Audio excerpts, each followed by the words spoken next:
My name's Nick Bailey, and I'm the creative producer of a company called Aqualung Productions, which is essentially it's kind of a new way of approaching production, performance production, and education.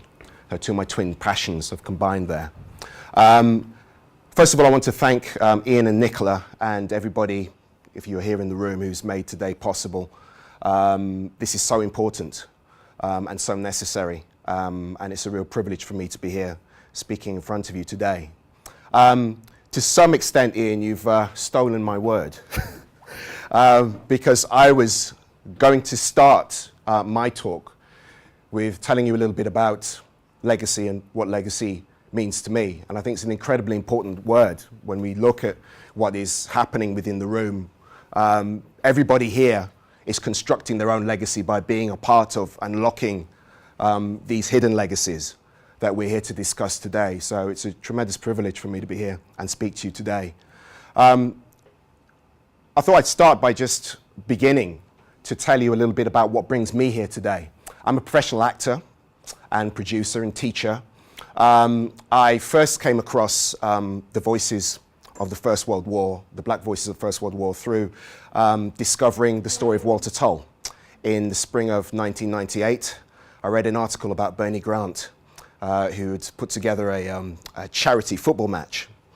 And through that, I ended up contacting Tottenham Hotspur Football Club, who put me on to a guy called Phil Vasili, who is such an important figure in all of this. If it wasn't for him, I don't think we'd be talking about Walter Tull today. Of course, today is a household name. But I had the privilege of spending 3 or 4 years with Phil trying to develop a film project, various documentary products, etc. We weren't able to get anything going. Nobody was really interested at the time. But I was very, very lucky to be involved with Phil in those early days when he was still studying Walter's life, and to be involved in that study as we tried to get some way of sort of emitting Walter's narrative and helping him to reclaim his place in history. Phil went on to produce the play Tull at Bolton Octagon, and Kwame Kwelma wrote a fantastic dramatic piece, a one-off drama about Walter Tull's life. And I was involved in a project called Walter Tull, Forgotten Hero for BBC4, which was the sort of definitive documentary about Walter's life, which was a huge privilege for me to stand in the very field where he fell. It was tremendous. The reason why I got involved in this project is because I began to think about my own legacy, and I began to think about, okay, we've got black voices that are hidden in the mists, whose stories are untold, people we don't know. But somewhere in some dusty loft, in the sort of oral traditions of families, lie these people whose stories deserve to be told.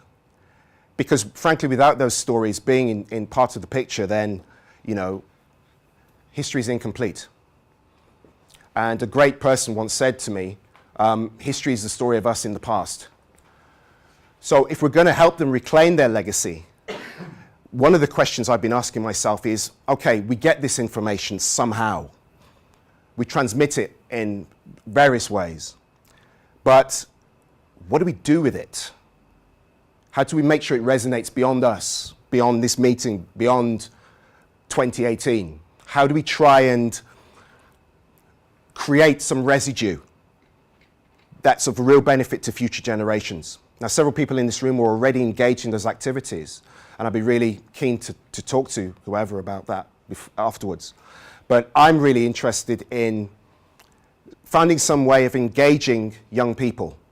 I've had some experience working in schools, developing experiential learning workshops, drama workshops, etc., helping young people to communicate through storytelling, working with disadvantaged groups.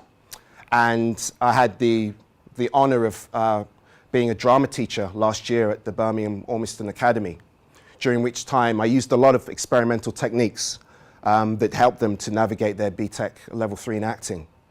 So I began to think, okay, what can I contribute? So I formed Aqualung Productions, and the first thing that I'm doing is I'm putting together a one-man show which is, working title is Walter Tull in Absentia. And I had this, I don't know how best to describe it. There's been something really eating away at me over the last couple of years. I spent so long with my head in Walter's story, and I felt I really had something that I wanted to say about and trying to discover who Walter might have been. So what I'm doing is I'm developing a show with some producers in London at the moment and developing funding proposals and putting together material to try and look at who he might have been as a soldier, as a figurehead for the discussion. And I'm using the platform, the context is PTSD. And we know that Walter might well have suffered from the condition. And we know that black soldiers at the front had all sorts of challenges, racial challenges, social challenges, as well as shellfire, gas, and who knows what else. So what I'm doing is I'm trying to set up a narrative that might try and go some way to understanding what Walter might have gone through psychologically. So essentially I want to go inside his head and find out what might be there. We know there was a lot of negative equity. We know that Walter was positively discouraged from joining the army, and that makes his achievements all the more special in the context of the times. But I'm interested in him as a man. I'm interested in him as a hero. And I'm interested in him as a patriot as well. And I'm interested in those competing layers of discourse that can give us some idea of who this person might have been, what drove him to do what he did in those times. Now, I'm an actor. I'm writing a play at the moment. But I'm thinking of ways in which we can get that story on the ground and make it have some real meaning for people. So what I want to do is find some way of unlocking those hidden stories and turning those hidden stories into learning experiences and transformational experiences within the classroom, either directed at the curriculum or within a workshop arena and within education in general. I've been involved for some time with a project called BBA Shakespeare, British Black and Asian Shakespeare Project, out of University of Warwick under Professor Tony Howard. And that's been a huge eye-opening experience for me because the AHRC has funded this project. And essentially there's research attached to it, but also there's public engagement.